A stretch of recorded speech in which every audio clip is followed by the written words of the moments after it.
Hello বন্ধুরা, তোমরা সব কেমন আছো? আশা করি সবাই ভালো আছো।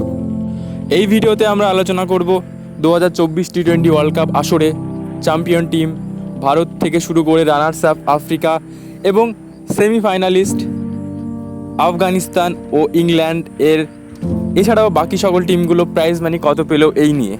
এই বিশ্বকাপে ভারত একটা ম্যাচ না হেরেও রেকর্ড গড়ে চ্যাম্পিয়ন হয়। চ্যাম্পিয়ন হিসেবে ভারতকে দেওয়া হয় 20,42,00,000 টাকা, যেটা কিন্তু রেকর্ড পরিমাণ অর্থ পায় ভারত। এর আগে কোনো চ্যাম্পিয়ন টিম এত পরিমাণ অর্থ পায়নি এবং রানার্সার টিম অর্থাৎ সাউথ আফ্রিকা 10,67,00,000 টাকা তারা পেয়েছে।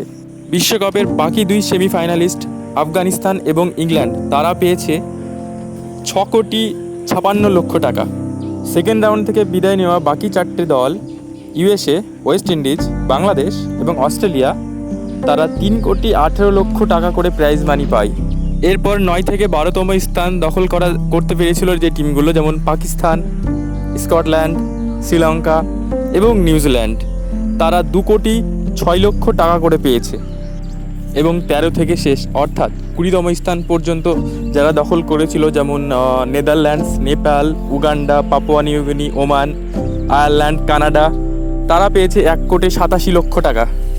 এছাড়াও অন্যান্য প্রাইজ মানি মিলিয়ে টোটাল প্রাইজ 93,80,00,000 টাকা। তো বন্ধুরা, ভিডিওটা এখানেই শেষ করছি। তোমরা অবশ্যই আমার চ্যানেলটিকে সাবস্ক্রাইব করো, লাইক, কমেন্ট, শেয়ার করতে ভুলো না। ধন্যবাদ। ভালো থেকো, সুস্থ থেকো।